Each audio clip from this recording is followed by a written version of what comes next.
Praise lord. దేవుని లేఖనాలలో కీర్తనల గ్రంథం 41వ అధ్యాయం 1వ వచనంలో ప్రభు మాట సెలవిస్తున్నాడు. బీదలను కనికరించువాడు యెహోవాకు అప్పిచ్చువాడు.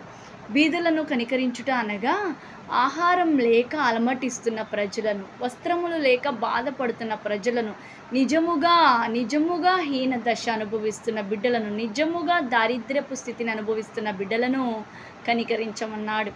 ఈ రోజుల్లో ఆహారమునకు తక్కువ కాదు, వస్త్రములకు తక్కువ కాదు.